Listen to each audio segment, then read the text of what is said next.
Hello, colleagues. This is Sister Mary Benedicta, and I'm presenting on my research paper, Lead Kindly Light by the Unity of Knowledge, according to St. John Henry Newman.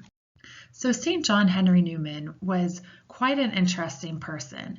He was a poet, a pastor, a priest, a prophet, a religious, an educator, a lifelong learner, and much more, also a historian.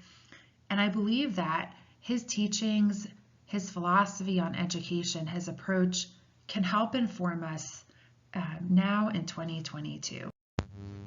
So that's my thesis, is that his unity of knowledge educational approach was historically and is contemporarily relevant to Christian education. The person of John Henry Newman is very fascinating.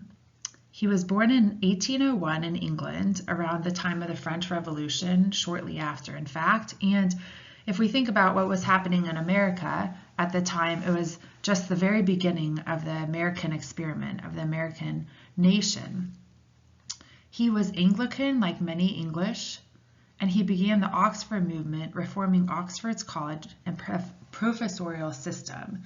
And so at the time, in Oxford, the professors were highly central to the system, but he also found that some people emphasized the college system more. And so he thought it would be best to integrate the two, and we'll talk about that a little bit later. But why that is important is because Catholics are very much not either or, but both and. And at the time he wasn't Catholic, but you see these systems, these propensities in him really prevalent from even the time that he was Anglican. And he eventually became Catholic while at Oxford.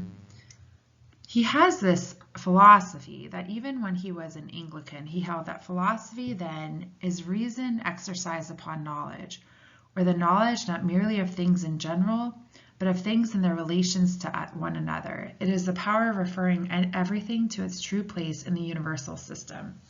So even as an Anglican, he wasn't having the sense that he was just fighting against Catholicism, but you saw how he wanted to integrate faith and reason.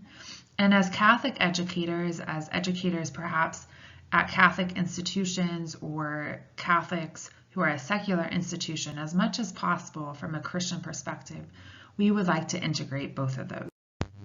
Now, here's a beautiful picture of Oxford, and he worked and he taught there for many years. He was also a parish priest there, and he held that the university was a place of teaching universal knowledge.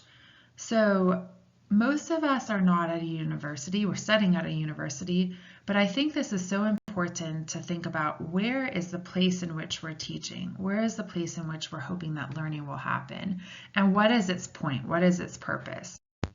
Now for him, university versus college, again, was a sense that it wasn't one or the other, but it was both and that it's a seat of intellectual formation is the university, but the college is like a home. And so you see the importance of both the institution and the people. And this was quite central to a sense of the university, the ideal of the place as well as knowledge being universal. Now, theology has a prime place. He argued that as universities were popping up, that if they didn't have a chair for theology, there was a problem. And especially those universities that were starting to put theology on the fringe.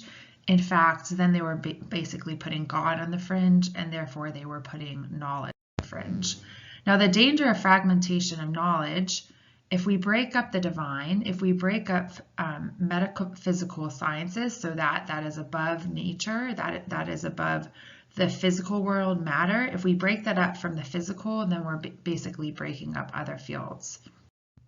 And with that, he found that all branches of knowledge are connected. And why are they connected? Because ultimately, if they're based upon truth, they're based upon the Creator. If we break these things up, if we break up the sciences, we're breaking up knowledge. And so his unity of knowledge was based in the fact that he was a Christian, but also he saw that faith and reason could not be separate. So today, in today's world, we have many secular institutions, and even our Catholic institutions oftentimes are very wanting. And so there's this Cardinal Newman Society, which is started in the 90s, and they are very good at integrating Christian education in the light of Newman. So one of the things that they promote is the Catholic curriculum standards. And what this is it basically tries to integrate the unity of knowledge principle within today and the here and now. And so they argue that there's no separation between learning and formation. So here seems to be a group of classes, First Communion, and essentially this should help them to learn to be better people, to be more intellectual, but also to be more faithful. So here's an example of one of the things that the Cardinal Newman Society does, and they help to integrate the transcendentals of truth, goodness, and beauty.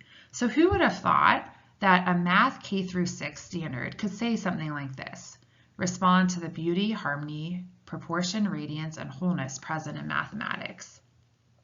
This is probably not common to a state of, no matter if you're in the North, the South, the Midwest, the West, the East Coast, that a state standard would say something like this in terms of mathematics. It would probably be very utilitarian, very ends-based. But here, it's a sense that you can actually basically touch God, see God in mathematics. So believe it or not, 1,189 schools have implemented these standards. That includes almost 1/3 of a million of students, and then 36 dioceses have implemented the standard. So it's becoming quite widespread. Now, the Newman Guide is that in which it recommends particular universities based upon this integration of the unity of knowledge. And to this day, 75,000 parents and their children choose a university using this Cardinal Newman Society guide. And it's one example that we basically can bridge what Newman taught us nearly 150, 200 years ago to today, based upon this unity of knowledge that we don't have to sparse, we don't have to parcel these things out. It doesn't have to be theology over here, or religion, or religious studies and physics over here, that they can all speak to each other based upon this unity of knowledge. So as we go forward in implementing some of Cardinal Newman's standards and ideas within our own education, one thing that we could do, in fact, is just really think about how philosophy needs to speak to theology and vice versa. And if you're not at a Catholic school and don't have a theology department, it could be basically how could people's inner propensity to be religious speak to that. And you can't necessarily use that at a public school, but you can touch into their sense of wonder, into their sense of questioning, into their sense of why, finding the reason behind things. I would highly recommend field trips to cathedrals, art museums, basically allowing the students to be able to touch beauty, to be able to see beauty, to be able to hear and see order, introducing these students to the contemplation of sacred art and architecture. And this can be done at a secular school as well. And also, we have these Catholic curriculum standards. One step could frankly be starting a conversation. Would your school like to use these? Now, in order to, if you're at a Catholic school, formation meetings, these small group meetings can be very helpful, and gathering people together to help to actually form the staff, the faculty, to be able to see how each of the fields, each of the disciplines are united, they're unified. What are common projects? For example, an English paper on St. Augustine can be brought into theology. Now, theology faculty, I would recommend for them to adopt parlance that promotes integration of subjects instead of reducing them. So a theology teacher should never be said, oh, I can't do math, that's why I'm teaching religion. And similarly, fields can practice the same tendency toward promoting integration of subjects.